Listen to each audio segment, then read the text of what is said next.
So let's talk about purpose. I thought it might be interesting to address what I see as the sort of like myths around purpose, and then dive into a lens on what I see it as and how we might explore bringing more of it into our lives. Part of them actually show up in the form of popular internet memes. And one of them, maybe the one that I've actually seen the most, in fact, I've seen it literally millions of times all over social media. Um, it's wrapped around this Japanese word, and the word is ikigai. And ikigai translates very roughly to a reason for getting out of bed, a reason for being, the thing that gives you a sense of purpose in no small way. And the concept has been around for quite a long time culturally in Japanese culture. It goes way, way, way, way back.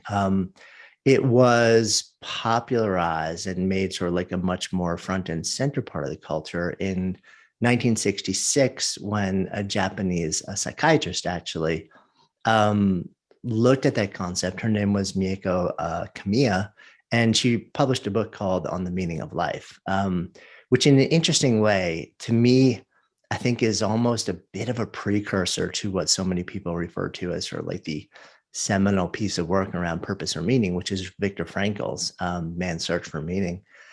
But this term ikigai, if you've heard of it before, there's a really safe bet that somewhere in the internet or social media on like all the different platforms, you have seen a visual associated with it. And that visual is a Venn diagram with 4 different circles on it. And those 4 different circles, one of them says things you love to do. One of them says things you're good at. One of them says things that the world needs. And the 4th one says things that people will pay you to do.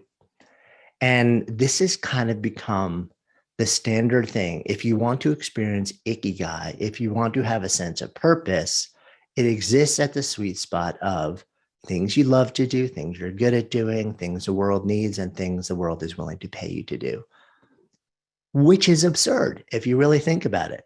um, at what point did that last quadrant, things that the world is willing to pay you to do, become an important part of what gives you a sense of purpose?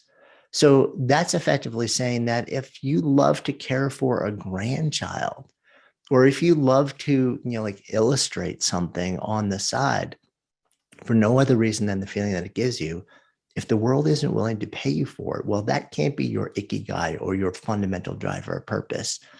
And I think it's so fascinating that this particular diagram has become so wrapped up in the westernization of the notion of purpose that we now say it can't be valid unless somebody is willing to compensate you for it, which I think out of the gate, we want to just blow that myth up. Is it nice when people will compensate you for it? Is it fantastic when you can actually center it in the work that you do or the job and you can actually, bring it all together? That's fantastic. That is in fact a lot of the work that I do is helping people find that sweet spot. But does it mean that you actually have to get paid to do it for it to be a valid thing that gives you a sense of purpose in your life and in your world at any given moment in time? No, of course not. It is an utterly absurd requirement to think that that has to be part of the equation. So one, let's get rid of that. Let's, and if you ever see that thing floating around on the internet, and it's almost guaranteed you will, know that there's something a little bit off about that diagram that was kind of broken into it when it met Western culture and a Western mindset that says purpose has to generate money. So that's one thing I think is important to understand. The second myth, and this is something that Mel was really getting to also, is this notion of a big overarching single life purpose, and that we all have one. Very often it's believed that it's preordained or predestined, and that it is the one thing that we have been put on the planet to do. And as part of that, an underlying assumption is that unless and until we learn that one thing in our lives, we cannot, in fact, live a life of purpose. We cannot live and derive the level and the sense of purpose that we would want to feel by doing the thing that we have literally been put on the planet to do. So this is also another thing that is sort of like very popular in Western culture, not so much in Eastern philosophy, but in Western culture. These are really fascinating Western culture overlays, right? This is so problematic to me. And because it basically tells you if you don't know what that thing is, you can't live the life you want to live, which is a complete farce. And it also says that something has to happen in your life to trigger an awakening to what this thing is. And then and only then can you actually step into it and start living it. So I remember hearing a story a couple years back about somebody who's relatively famous, who had a horrific loss in his life. It was, he was a parent, and there was an absolutely tragic and horrific loss when I believe he was in his 50s, and described that moment as that was the moment where for the first time he realized his purpose in life, which was to build a foundation, and which was to advocate for nonviolence in a very particular way for a very particular community of people. And of course, that's fantastic work. And that work can give a profound and enduring sense of purpose. And maybe it will carry you through your entire life. But the notion that for that one individual, the only way to step into that sense of purpose was for something horrific to happen, and that he had to wait until he was in his mid-50s in life. And every second, every hour, every week, every month, every year up until that moment was not one that was living into that one unifying life purpose.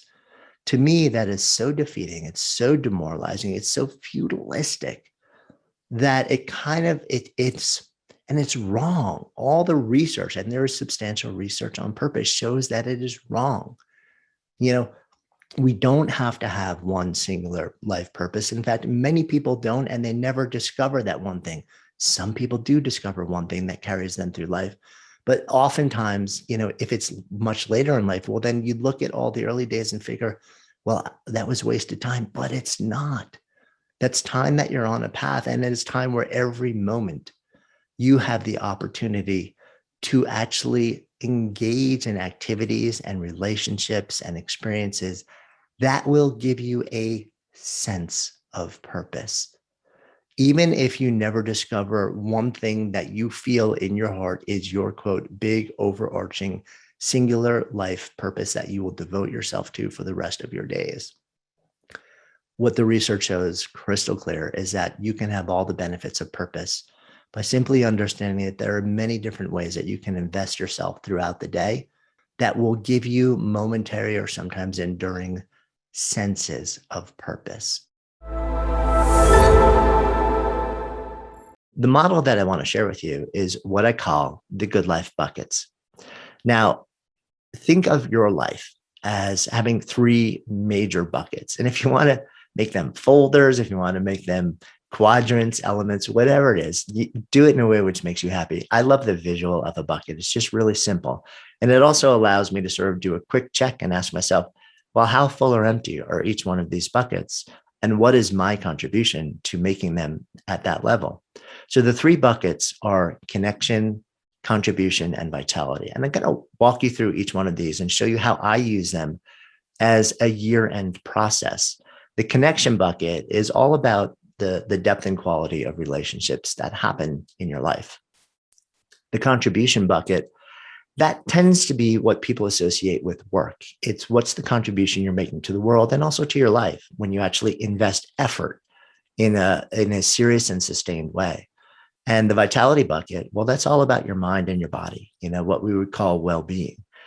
And the interesting thing is, if you think about life as these three buckets, well, then a good life happens when all three of these buckets are as full as humanly possible. And the interesting thing is that as we get older, and this is, you know, I'm talking about your 20s and 30s, not necessarily your 70s and 80s or God willing longer, the buckets start to leak. So, and it's just a fact of life. It's not a good thing or a bad thing. We have these three good life buckets: connection, contribution, vitality. and they leak over time. They get a little bit rusty. They get a little bit creaky.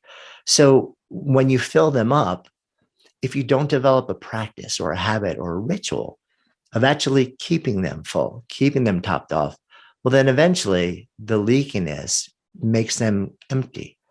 And when any one bucket empties, it pulls down the other buckets too, because the buckets all flow into each other, right? So the notion is the buckets are all interconnected. They have like a little tube that goes from one to the other. The buckets all leak, and your ability to fill any one will always be limited by the level of your least full bucket. When you think about that model, what it tells you is that these three areas of life really matter. We can't just do something which says, I'm totally topped off. Like I've just gone on this incredible 5-day retreat. And then like with like my best friends in the world, and it's been the most incredible experience. I feel so deeply connected. My connection bucket is topped off. It's a 10 out of 10. I'm done. Now I can go focus on the other ones. It doesn't work that way because that bucket will start to empty. Again, not a bad thing, not a good thing. It's just a thing. But knowing that reminds us that we need to develop the practices, rituals, and habits to just continually cycle around. Think of it as you having sort of like a watering can, and you're sprinkling a little bit more into each one of those buckets to keep them nourished. If any one of those buckets starts to really run dry, it will slowly grind your entire life to a halt. If all three of them run dry, you effectively cease to live. So this is a model that has guided a lot of my behavior for a number of years now. And this is the model that I use when I start to head towards the end of the year to really reflect on my year. And I go bucket by bucket and I sort of do a bit of an assessment. So what I'd love to do today is walk you through how I do my end of year assessment using the model of the Good Life buckets. And we're going to take it one bucket at a time. We're going to talk about what fills each one of these buckets. And then I'm going to offer a set of prompts. So let's walk through these one at a time. And I'll share I'll share the model and I'll share how it shows up in my life and then invite you to explore it for your life. We're going to start out with the vitality bucket. Now, the vitality bucket is functionally about your mind and your body. Now, it's kind of funny for me to talk about those two things as if they're two things, as if they exist independent of each other. I think there was a notion for a long time that there's the mind, there's what happens in the head, and then there's the physical body, what happens in your from the neck down. And, they communicate with each other, but they're not really the same thing. What we know through a mountain of research now is that they are fundamentally interconnected. There's a seamless feedback mechanism that goes between them. So if your mindset is not in a good place, it is going to feed back to your physical body and create physical symptomology, everything from pain to soreness to illness. So it manifests that way. And the same thing happens if your physical body is in some way struggling or suffering. It is going to feed back to your mind, and it will literally affect your state of mind, your optimism, your positivity, your resilience, your equanimity. So I'm going to talk to you about filling your vitality bucket and thinking about how full or empty it's been over the last year using the model of the mind and the body. And I'm going to sort of like give you two separate images for each one of them. But I also want to make really clear that they weave together in a seamless way. And we can't just explore one without the other, and we can't just work with one without the other. So let's talk about first the mind side of our vitality bucket. So when I'm talking about optimizing your state of mind, or how full is your bucket in the context of your mind, your state of mind, we're looking at a couple of different elements. One, your level of awareness. How truthfully are you able to actually step into your life and be aware of what's really going on and what's not going on? And we know that it's really important because we cannot be intentional in life until we are aware. I'll say that again. We cannot be intentional until we are aware. And the reason is, in order to be intentional, in order to direct our lives, in order to grow in a direction that feels good and meaningful and alive to us, we actually have to be aware of where we are now, both our internal circumstances, our state of being, and also our external circumstances, our relational circumstances.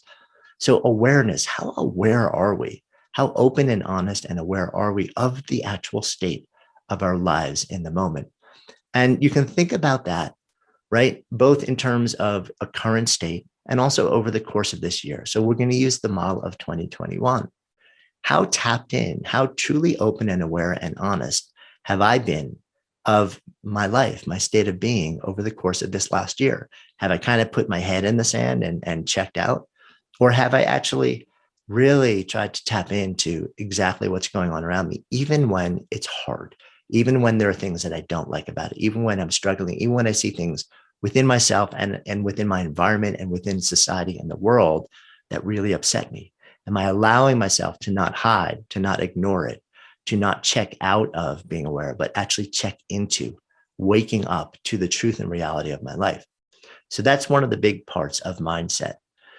The other thing is, so some of the other qualities that I look at is, how has my access to calm, to ease, to equanimity been, right? And we know that if you can meet a circumstance and then somehow find a way to bring yourself back to a place of ease, that can be a profound enhancer of your day-to-day experience of life. So I look over the course of this last year and I ask myself, well, what is my current state of calm or ease? And then how have I been able to access this state over the last year? Another element of mindset and really being able to fill your vitality bucket through the state of mind side of it is focus. Have I actually been able to harness my attention and direct it in a way where I can zoom in and then use it to generate decisions and actions that create outcomes, right? Or has it been really scattered? And I know over the last year, really 2 years, this has been a really big challenge for so many of us, in no small part because of the state of the world around us, because just profound groundlessness and flux. And I get it. Remember, we're not looking to create any judgments here. All we're looking at is sort of like the core metrics. And then we want to assess sort of where we are with each one of those things. So how has my focus been? Have I been able to actually harness my attention and use it to create decisions and take actions that lead to outcomes that are meaningful to me? I was really thinking about this topic of reinvention, reinventing your life, reinventing yourself, reinventing your career, reinventing your relationships, reinventing your state of mind, state of well-being. And I kept asking myself, is that really what we're striving for? And as our community here knows, for any of you that have seen me sort of in these sessions before, I tend to be a bit of a contrarian, or I have an alternate take on a lot of different ideas. And I think my invitation today is to ask yourself, do you really need to reinvent your life? What we're seeing now is this incredible impulse after a number of years where people are feeling stifled and repressed in a lot of ways, and then generations and decades of genuine stifling and repression and oppression. And there's sort of like a pressure valve that needs to be released. And we're sort of saying, I just need to blow everything up and start over. We're seeing it in a really big way in the world of work and careers, which is where a lot of my focus has been, and you cannot listen to or watch or read anything in the context of work or business where the phrase great resignation isn't popping up in some meaningful way on a pretty regular basis now. And so there's this really powerful impulse towards reinvention. But part of my question is that actually the right move for us? And if it is the right move, is it the right first move? Or is it actually much better positioned as the final move in a chain of things that we might explore before we get to the point of sort of like the big reinvention, the big blowing it up, the big disruption? Because that process of reinvention involves a lot of disruption, and it will also very necessarily involve a certain amount of pain, a certain amount of grief, a certain amount of massive recreation, a certain amount of creative destruction in the name of creative construction. And sometimes that's what we have to do to feel the way that we want to feel, right? But I think my invitation today is actually to look at this a little bit differently. And before you say yes to just a wholesale reinvention, an explosion of what is, and a reassembling of the fractal pieces into something profoundly different and new, what I'm going to invite you to do is first think about a series of other things. Think about reframing, think about acceptance, think about savoring, reimagining, and realigning before you reinvent. Embrace a process of waking up, optimizing, and maybe even evolution rather than reinvention. So I want to break that down for you, though. I want to actually, let's talk about each one of these different things individually so you can really get a feel for what I'm talking about. So thinking about how I've gone about this in my life many times over, if you look at what I do now, so as I have this conversation with you, I'm a dad, I'm a husband, I run 2 companies. One of them is a media company, which produces a top-ranked podcast. A second one just launched today and other things. I'm an author. I write books and I speak. And I run a second company called Spark Endeavors, which is largely developing intellectual property and training around work and the world of work, the sweet spot, the crossroads between work, meaning, purpose, and joy. And if you look at that, and then if you were to actually look back 25 years into my professional life, you would say, what happened? Because you would have seen me working as a mid-level associate, a lawyer in one of the largest law firms in New York City, like doing corporate work in securities and M&A and working 100 and something hours a week and having absolutely no life and being just all in this world of law and finance.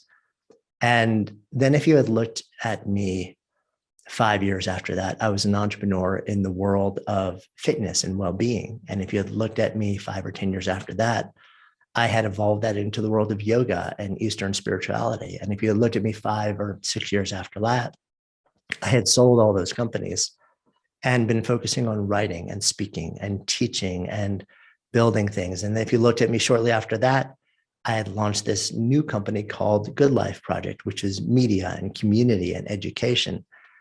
And you would have kind of like from the outside looking in said, oh, he just keeps massively blowing up everything that he's doing and reinventing himself and everything that he's doing in the world.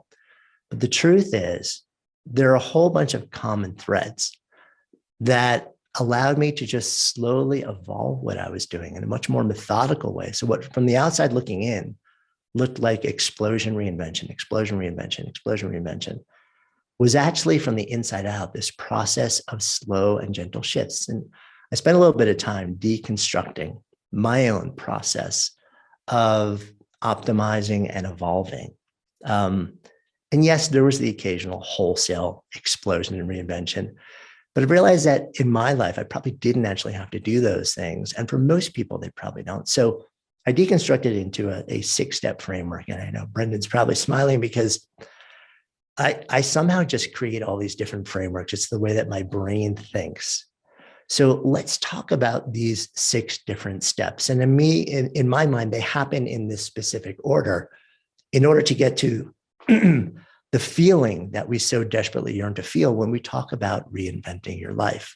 And maybe without having to experience the pain and the disruption of doing something that is just a big blow up nuclear option move. So step 1 is all about awareness. And if you've heard me sharing ideas in our GrowthDay community here, you know that I am a huge advocate for self-awareness, for cultivating self-awareness. The reason for this is that in all of my research in 2 decades now, 2 decades plus into what it actually means, what it takes to live a good life, one of the words that keeps being centered over and over and over and over and over is a good life is an intentional life. But you cannot be intentional unless and until you are aware, right? Repeat that. A good life is an intentional life, but you cannot be intentional unless and until you are aware.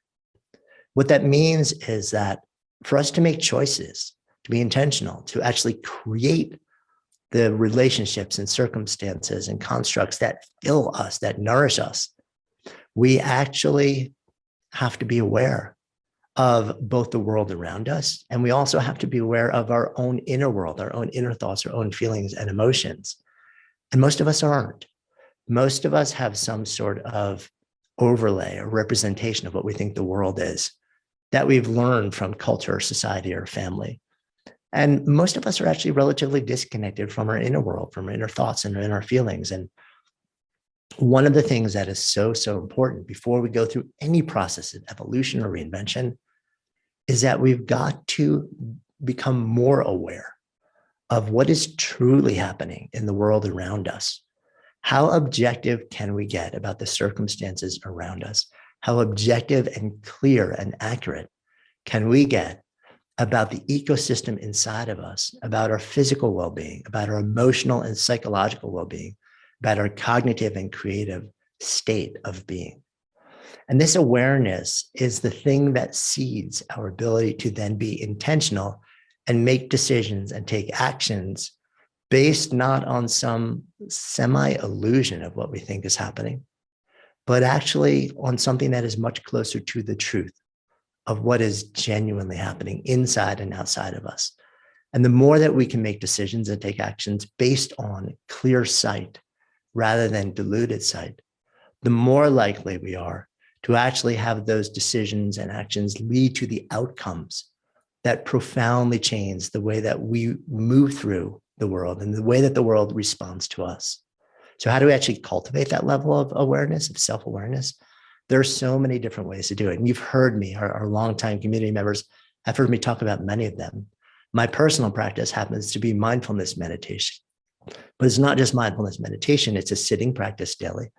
And then a lens of mindfulness as I move throughout the day, which happens just to have emerged from, a dozen years of sitting mindfulness practice. But that might not come easy to you. So some other ideas around this, you can do journaling. Journaling is something that can be incredibly valuable in really identifying what's happening inside and outside of you. And fantastically, the GrowthDay app and platform has the functionality to be able to do this right inside of it. You don't have to go anywhere else. You literally don't have any excuse. You can literally tap on a screen and just start jotting down your thoughts. In the real world, confidence is very often unavailable at the moments where you have to make the biggest decisions, and there is no way to actually get it. What we started thinking about here is the fact that it's not about confidence in real life, nor do you want it to be about confidence. It's about the opportunity to be changed by a moment or an experience. Because the truth is, in the real world, the only way to be 100% confident about anything is if you've already done it, or if someone else has already done it. And at that point, confidence doesn't really matter, because when you're 100% confident that it will work and you will succeed, you have simultaneously reduced the stakes to a point where you won't care even if you succeed. It just doesn't matter anymore. So I'm going to propose to you that it's actually not about confidence. That's really not what we're going for here, right? I'm going to propose an alternative frame to you. And that's that it's the moments you're not confident, but find a way to do it anyway, that hold the greatest opportunity for growth. So rather than us trying to figure out how can I get confident? How can I do the things that will make me feel 100% confident? How can I gather the facts or the skills and the information? The things that matter the most, the places where the stakes are the highest and the opportunity for growth and success and amazement and awe and connection and serendipity and impact and purpose and meaning, those experiences, those interactions, those moments, those endeavors and pursuits, guess what? You will never have anywhere close to 100% confidence in your own ability to pull it off, or in the world rallying to support it or you. But you gotta find a way to act anyway, because those are the windows. Those are the moments. Those are the seasons of our life when we don't know, but somehow we still act And when we actually can find a way through, when we keep making decisions and taking actions and keep stepping forward and forward and forward, even when our head is spinning and the world is uncertain and we have very little confidence, we just don't know if it's going to work or not. When we find the ability to do that, and then we progress through it and we take baby steps towards this vision that we have, that is the most magical place to be. It's not even the achievement of the end state that really fuels us up and lights us up. It's the process. It's the process of growing. It's the process of putting yourself in a place where you have the opportunity to be changed by the experience. And if you are 100% confident that you can do it and that the universe will support it and there's no way to fail, it doesn't matter to you anymore. What you have effectively done is made yourself comfortable, but eliminated the opportunity to experience growth. I'm going to suggest something different here. Instead of pursuing confidence, what I'm going to suggest is that we take a different approach, that we cultivate unconfident action meta skills, that we actually intentionally put ourselves in a place on a regular basis where we go out into the world and we don't know how it's going to end, where there's no easy way to have confidence that this is going to work or we will be able to pull it off and still be okay there, because that is the fertile ground of life. So let's talk about some of these skills, okay? I call these the ABCs. The first one is awareness and ease. What I'm talking about here is the ability to see clearly and find peace in the space of groundlessness. So that's really kind of two things, but the practices are related. We want to know that we're looking out into the horizon and we can see as clearly and truthfully as possible, and also looking internally and understanding what is my internal state? How clear can I get about that? I want to become aware of the internal and external states, because that is one of the things that will allow me to make effective decisions rather than spinning all sorts of anxiety-based or doom-based projections, right? We want to become aware, and we want to cultivate the practices that will let us feel a sense of ease. The second one is bravery. And what I'm talking about when I talk about bravery is a willingness to act even when you don't know if it will work. And the third thing, right, this is the C here, is conviction.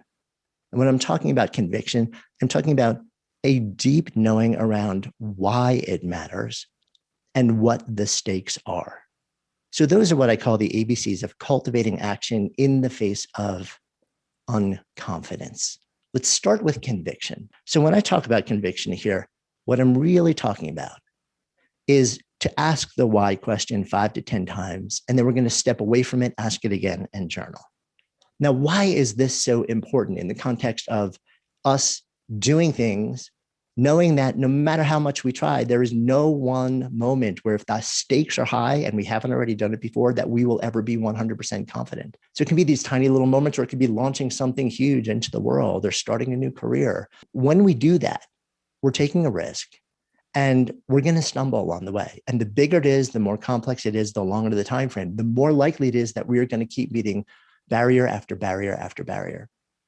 When that happens, one of the things that allows us to continue to take steps and make decisions is understanding why we said yes to it in the first place. But very often, when we ask ourselves, well, why does this matter to me? We come up with a superficial answer at first. And then if we keep drilling down though, but why does that answer matter to me? And then why does that answer matter to me? And then why does that answer matter to me? So if I'm going to move from one place to an entirely different state or country, I could say, well, I'm moving from New York to Colorado, for example. And I would say, well, there's a lot of risk involved in that. I'm not confident in myself that I'll be able to handle the move and work effectively and be okay. And I don't, but I still have to take some action. And I would say to myself, well, why would it matter to me to be there? Well, because, I love the outdoors and, there's snowboarding nearby and, okay. But why does that matter to me? Well, because there's something about the outdoors. and when I'm snowboarding on a mountain, that changes the way that I feel. Okay, and why does that matter to me? Well, because as you get deeper into life, very often, you become more attuned to the passage of time. And I am attuned to that. And I want to know that in whatever time I have on this planet, I'm doing things that allow me to feel connected and alive. And then you keep going like that 2 more times until you get to a place where you get the most authentic answer. And here's what you do then. Instead of writing it down saying, I'm done, you walk away, because the real juice happens after you do that. Because you take a pause, but your brain does not. Your subconscious brain keeps running the script, running the question over and over and over. You don't even realize it. And then 3 days later, you're walking down the street and your brain says, this is the real reason why. And when you get that, you write it down, you write about it, you reflect on it, you journal it, and you put it in print, not by typing it into a computer, but by literally writing it with your hands. It's because it changes the brain. It wires it differently when you memorialize things that way. So you write it down. And this is so important, because when you start to stumble, when you hit roadblocks, when things happen that keep you questioning, what happens is when you can revisit the deepest why, it gives you this sense of conviction. It says, oh, this is why this mattered to me. This is what the stakes are. And I care deeply about these stakes. So even though I don't know if I'm going to succeed, I'm not really confident in my ability to pull this off, and I don't know what's going to happen, I'm going to keep taking action because it really, really matters to me. I think about this topic of calm striving. And I think about it from a lot of different perspectives. I think about it from the perspective as just a human being who's waking up and moving through the world and really working to try and achieve meaningful things in my own life. I think about it in the context of work. I am somebody who is wired to create things. My sparchetype or impulse for work that makes me come alive is the maker. So I wake up in the morning and it is about making ideas manifest, the process of creation. It's this fiercely generative state. We are in a moment in time right now where we're sort of coming back to a place of relative calm, but at the same time, there's a lot of groundlessness. So working to access a sense of calm when we feel like the ground beneath us is perpetually moving is a really challenging thing. And that's a challenging thing just in the context of being alive, of moving through each day. And then when we layer on top of that, the notion of striving to be a better person, striving to deepen into our relationships and be present, striving to build something substantial in the world, striving to show up as more ourselves, striving to bring something new into the world as I have recently, it can be a challenge. And so I was thinking about this topic. It's something I reflect on a lot because I am somebody who is driven to work hard and to try and make a lot of things happen. And at the same time, I deeply value my sense of peace and ease and equanimity. And I'm always balancing these two different things with each other, and trying to figure out how do I actually step into life, set big goals, have grand visions, work towards them, deal with all of the things that, the stumbles and the fumbles and the mistakes and the obstacles that come my way, because they always happen, and not get completely knocked over by them. Because a lot of moments in my life I have, I have been in the middle of a process and things didn't go the way that I wanted. And they just absolutely crushed me.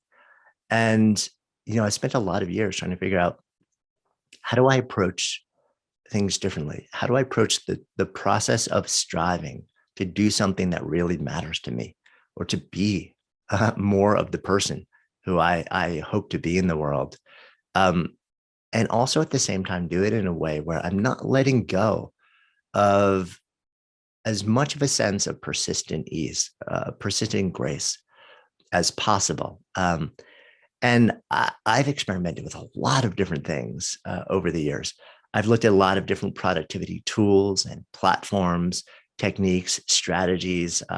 Fortunate to be friends with some folks who are some of the leading thinkers in this space. And you all have incredible exposure to many of those folks right here in Growth Day who have been sharing awesome things throughout the month with you. And I thought today I might take a little bit of a meta lens on this topic of calm striving, which, if you have listened into my previous Growth Day coaching sessions, you're probably not so surprised at, because it kind of tends to be my approach. I take sort of like a broader lens and a bit of a holistic approach. And I tend to think in frameworks that are helpful, at least to me, and hopefully to other people too, hopefully to you. So I want to share a bit of a framework that has been floating around in my mind for a while now. So know your why, right? So what am I talking about there? When you're working to do something that very often requires a huge amount of effort, and that doesn't happen instantly, but unfolds over a period of time where you know there are going to be obstacles and all sorts of challenges that drop into the path. A lot of times, if we just basically say, this is the thing I want to do, it makes sense to me, and then start marching down that path to try and achieve it. You know, we're stepping into a space of striving. When the obstacles start to drop into our way, when the challenges that we didn't see coming happen, when things don't go as imagined, when the assumptions that we thought were sort of critical to our saying yes to this particular thing start to get proven to be wrong, which happens all day, every day, whether it's writing a book, whether it's launching a company or a business or a project or brand. When that happens, it can bring you to your knees pretty quickly.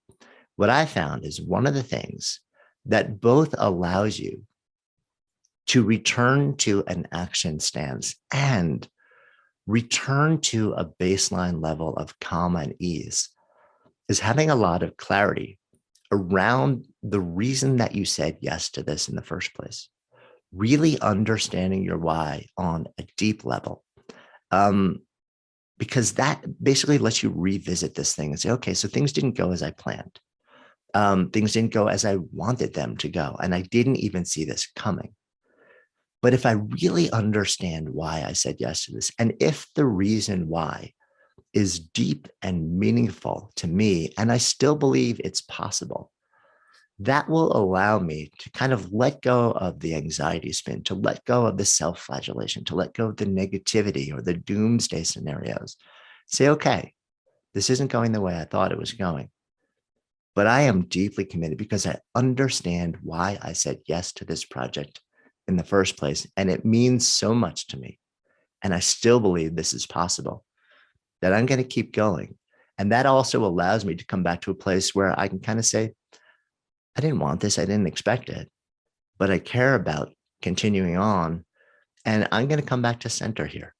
You know, I'm going to keep returning to my fundamental reason why. And that brings me a certain grounding experience. So that has happened numerous times in the context of writing the book Sparked. You know, I started these ideas literally after 9/11. They've been brewing for almost 2 decades. We sold the book in March of 2020, and I was immediately heads down, literally, as the city, New York City, was shutting down. I had just signed a book deal and I was deepening into the process of writing what I thought would be a relatively straightforward process, what I thought would be the opportunity to travel around, talk to tons of different people, interview them, certain amount of spaciousness that would make it easy for me to kind of vanish into my creative cave, know everything would be okay, know that all the other things would be, you know, kind of humming along, know that the podcast, which is a central part of my devotion, it's an entire company that, you know, we employ people, and it's a big part of, you know, the revenue that allows me to sustain myself in the road, that would just kind of keep on keeping on. And in the blink of an eye, it didn't. You know, part of our podcast was based around the notion that we had a studio in New York and we only recorded in person. That was part of our value set, our production value commitment.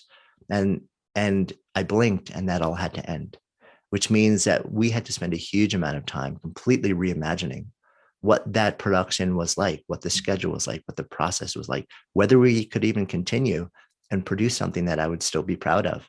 And that took a huge amount of effort that I didn't plan for, I didn't expect, and I didn't ask for, and I didn't want, to be honest with you. And that took me away from the process of writing a book, of meeting a deadline. And then there was like deep and profound concern about my family and about the city that I lived in, about the world around me, that consumed a huge amount of my cognitive and creative and emotional and spiritual bandwidth. I didn't see any of that coming. I didn't plan for any of it. And it really started to intrude on my ability to write, to do this thing that I was striving to do, let alone do it in a calm way, just to do it at all. And one of the things that really brought me back to center was I said to myself, why did I actually say yes to writing this book? Why did I say now is the time for me to sit down and write this book called Sparked and these ideas out into the world? And my answer was, for whatever reason, the research that we've done over the years has led me to a unique insight, which is that we all have a unique imprint for work that makes us come alive. And the development of tools and ideas. And I was sitting on a giant reservoir of stories and information and intel in my head that I truly believed would be helpful in some meaningful way to other people, and it was important for me to extract that from my head, both so that there was something that people could reference that wasn't just always coming to me, but also because I believe that we spend the vast majority of our waking hours doing this thing called work.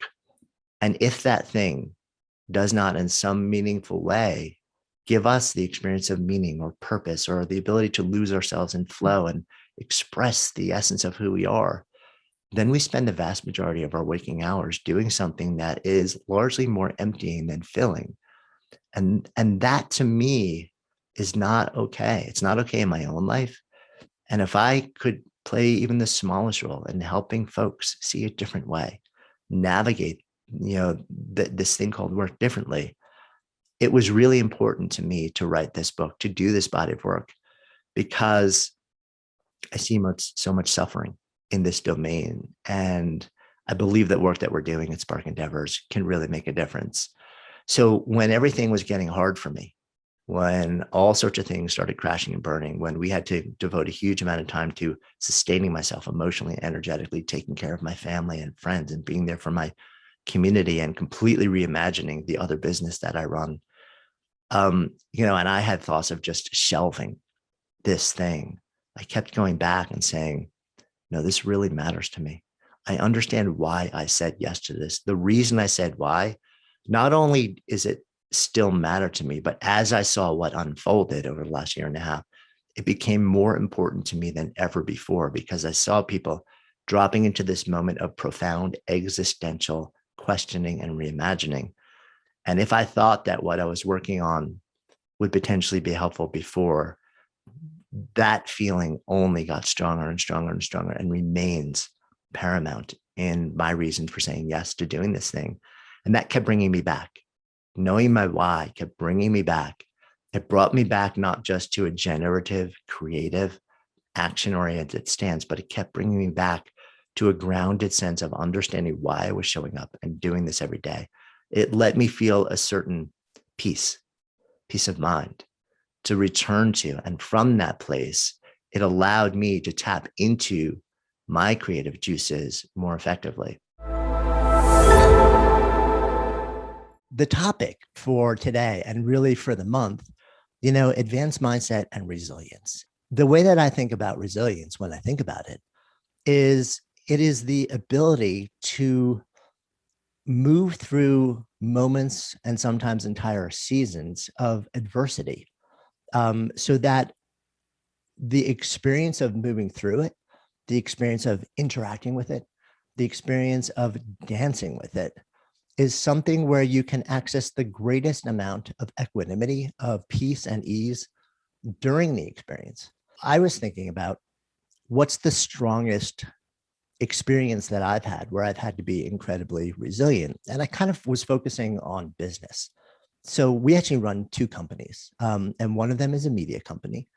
And we produced this flagship podcast called Good Life Project. We've been doing it for years. We actually started as a video show, filming on location with a crew and cameras. And we transitioned 2 years into that to become pure audio, just a podcast. And we aired twice a week. So we have a very aggressive production schedule. I made a commitment very early on that we were not only going to create the most extraordinary production values that we could, but also the most intimate, the most real, the most open, honest, and revelatory conversations that we could do. We built a place to actually host this where I controlled the entire environment. I would invite people in and they would come in and we would close the door behind them. And we'd sit in these two really comfy chairs with this super plush rug in a pretty intimate setting and with headphones on so we could hear each other in our ears and we could see each other. We're looking at each other. That in-person format, for me, it was sacred. So we're 6 years into this format. We're known for hosting these intimate in-person things where you can literally hear the occasional siren coming through the studio, like the 4 layers of acoustic glass. And my belief, I have this deeply held belief that we cannot host the quality and the depth of conversation that I am comfortable producing if we have to do it remotely. And then all of a sudden, a year ago hits.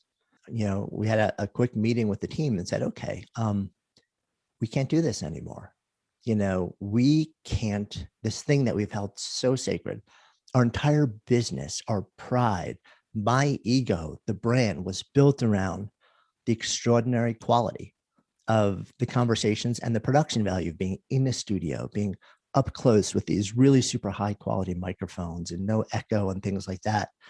We had to make a decision because we were faced with mass disruption. And remember last year, everything kind of hit New York very early in the year. And New York just started to shut down everything. It was like the dominoes are falling in everything within a matter of days. The entire city is just shutting down. And we're thinking to ourselves, okay, so if we stick to this ethos, we're going to go on hiatus, or we're literally going to shut down the company and the community and the podcast. And we had other shows that we had started to work on developing as well. So the choice was, we didn't want this level of disruption. We didn't ask for it. We didn't see it coming. Nobody saw it coming. But here it is. This is adversity on the extreme level where it effectively had the potential to take out my entire business. But also, it made me kind of rethink, what are the assumptions? What are the assumptions that have gotten me to this place? And how can I change those assumptions? How can I respond to it? How can I see the possibility side of what's happening here and not just feel like I'm being pummeled all day, every day by the disruption, by the adversity? Because that's the heartbeat of resilience, is being able to see the other story in the face of adversity. So what we did was start to test, and we started to say, okay, so there's a certain amount of forgiveness in the world right now. We all know that we're doing the best that we can. Why don't we take this window of time? Let's experiment. How close can we get to what we were able to do in person in the studio? And what we found was we started testing all these different platforms, and we're like, sort of like the Goldilocks story, not quite, not quite, not quite. And then eventually we started to land on platforms for different things that were like, you know what? It's not the same as being in the studio, but it's good enough for now. So then we said, okay, how do we take this and try and make it even better? And we started to test a wide range of microphones that were shippable. And we started shipping microphones around to all of our guests. So if anybody didn't have the quality of recording equipment that we felt was important, we would literally buy it for them. And we still do that to this day. We realized that there was a lot that we could do in post-production. So we up-leveled our team. Our editor went into and trained to learn a lot more about post-production. We brought on a high-level sound engineer to fix all sorts of things.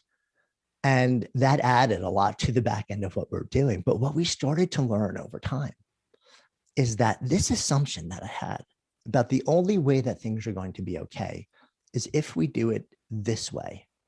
when adversity dropped into my lap, when it sort of exploded into the world and into my world and my business, and I couldn't do it that way anymore. I literally, all the assumptions that I made and all the choices that were based on those assumptions were blown up. I could not keep making those choices. I can either shut it down and cave to adversity, or I can say, okay, so what is the possibility story here? How do we dance with this? How do we move through it? And what we start to realize is this now opens the entire universe to us. So now, if there's a guest in a different country, or if there's a guest across the country, or there's a guest in the Southern Hemisphere, we can now coordinate that. So all of a sudden, we're able to sit down with people who just never would have been able to be on the podcast and in conversation with me.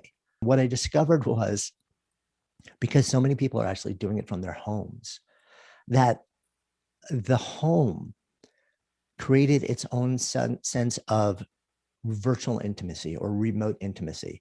They were intimate in their space. I was intimate in my space.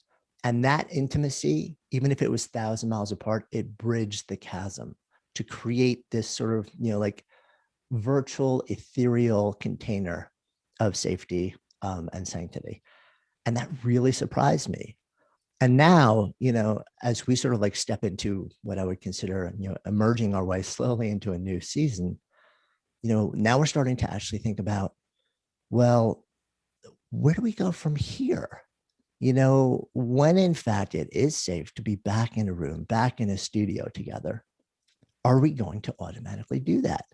And my honest answer right now, because we've been so convinced and so blown away and so surprised by dropping our assumptions, by simply kind of surrendering to the truth of the circumstance, and by actively seeking out the possibility story, and then trying to increase the volume of possibility as much as humanly possible, we've been really dramatically surprised, because there are some really powerful benefits to not doing it.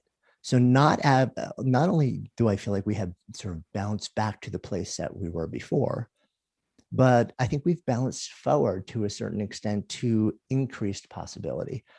We may very well end up doing a hybrid model where we film and we record and we do the audio in studio, and then a whole bunch of other things we do remotely, because now we know how to do that. And because now people we want to speak to and people who want to speak to us, we can bring ourselves together in the virtual space in a way that either never would have happened face to face, or it would have taken months or years to pull the whole thing off. So I think the meta idea, when I think about adversity and resilience, it's sort of like the key for me is really, it's the notion of what I call the possibility story, right? So, and I call it the law of possibility. Is this a proven law? No, but it sounds kind of fun. For every disruption, there is an equal and opposite possibility. So our job in moments of adversity is to ask the question, what is the possibility story? I'm going to let you all know something. So when Brennan came to me and he's like, hey, I said, what's the theme for like the upcoming month? And he's like, focus and discipline. And I'm thinking to myself, that's great, because I have none of either. But at the same time, somehow I managed to get a lot of stuff done on any given day. But I started to realize a couple of years back that discipline, that getting astonishing things done, that achieving at the highest level, it was not just an inside game and not just an outside game. It was a blended game. And that so many of us focus on one particular thing, and we end up realizing that we're doing one thing well, we're doing one thing poorly, but we're not getting where we want to go. We don't have the discipline to do it. We don't have the focus to do it. We keep wandering off. And we become really good starters and really terrible finishers. And I know nobody here, of course, I'm talking about myself. When you look at the people who've actually, the world views as having astonishing focus and astonishing discipline, and who are able to accomplish incredible things, that there are some commonalities with them. Now, my mind kind of works in frameworks. So I started to really deconstruct a lot of my own experiences, the opportunity that I've had to sit down with hundreds of some of the most accomplished people from literally every domain of life, and then pour into the academic research on everything from goal setting to achievement, to focus, to attention, and things like that, and developed my own framework. And I call it success scaffolding. Now, that scaffolding, think of it as this is a superstructure that you build both around you in your environment, in your relationships, and it's also an infrastructure. It's a structure that you build in your mind, in your body, and they work together to allow you to accomplish astonishing things. They effectively install focus and discipline. And by doing that, they help the likelihood that you're actually going to show up and accomplish amazing things. They help that become your reality.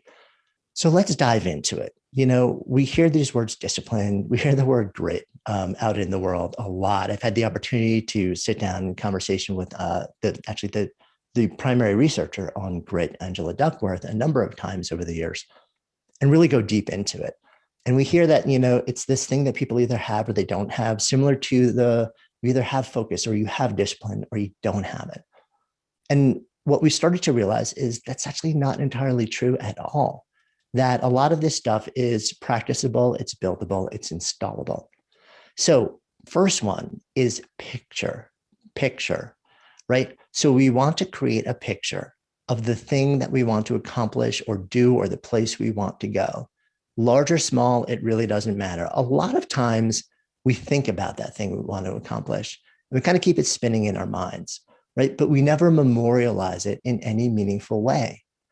And the problem is when we never memorialize it, we don't entirely know what we're working towards. We don't know what it looks like, what it feels like, what it'll be like when we're there, what the fundamental qualities of it will be. So we never really truly understand what is the first step in, because we're not clear exactly on what it is that we want to move towards. So one of the first things we want to do is to create a picture of this thing that we want to move towards or accomplish. So for me, if that's a book, so I literally just turned in the next book a couple of weeks ago, you know, for me, that was getting really, really clear on what this book is going to be. What's the theme? What's the big idea? What's the promise? What are the core ideas and the supporting ideas? But I'm also somebody who's hyper visual. I don't know about you, and I'm a maker. I make ideas manifest. That's my sparketype or archetype or impulse for work that makes me come alive.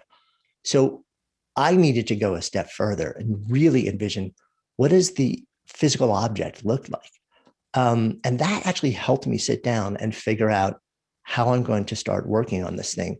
So when you create that picture in your mind, you want to do two things: be specific and be sensory. Again, this is all in the mind map. So be specific and be sensory. Be as clear and as granular and as specific as you can get.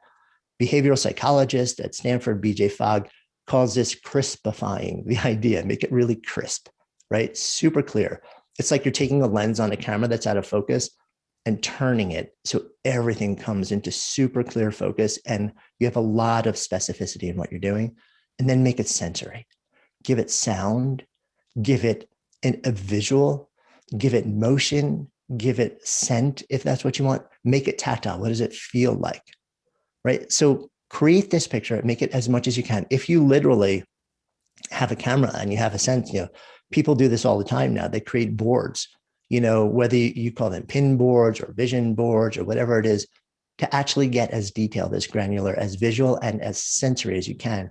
You want to create a picture which is detailed enough that it makes you start to feel things. And that becomes really important because your brain actually is a little bit like a GPS. Neuroscientist who works out of Harvard and Harvard Medical School professor Srini Pillay says that when you get super clear on this thing that you want to move towards, create, or achieve, that it becomes like this implanted GPS in your brain. Your neurocircuits actually start to work on the steps that will get you there without you even having any understanding of the fact that your brain is now working 24/7 on getting there. Notice I didn't start where most people start, right? Most people start with making a plan. We're going to get to that. But that is also one of the big stumbling points for so many people. First, you want to get clear on where it is you want to go. Now, before I move on to the second B, I want to answer a question that comes up very often, which is, what if you just don't know? What if you're not entirely clear? Now, I live and work in the world of business and entrepreneurship and startups. So I work with a lot of founders. And a lot of times when a founder is trying to start something, whether it's a private practice or a platform or business, they have some sense of what they wanted to do and the problem they wanted to solve, but they don't know the details yet. And they kind of know that that's going to unfold over time. So if the thing that you're thinking about accomplishing, if the thing that you want to harness focus and discipline towards is not really super easy to make specific and sensory at this moment in time, zoom the lens out just a touch. And what you want to do is think about, what are the essential qualities of that thing, right? So I know if I'm looking to launch a company, I kind of know the qualities. I know what culture I want, what people I want. I can get a lot more specific in the context of qualities. And while that may not be as effective, that gets me way past just having some sort of nebulous idea spinning in my head. And then be sure to memorialize this, right? Either write it out, like literally like take a page and write out what this picture is, take pictures, draw it, film videos, whatever you need to do to make it real to you. That's what we want to do. This can be your day for personal growth. This can be that day you committed to and you remember and you go, that was the day I got myself a community. I got better coaches. I committed to making my life the absolute best that I could. This is that day. Make today your growth day. Click the button on this page and sign up right now.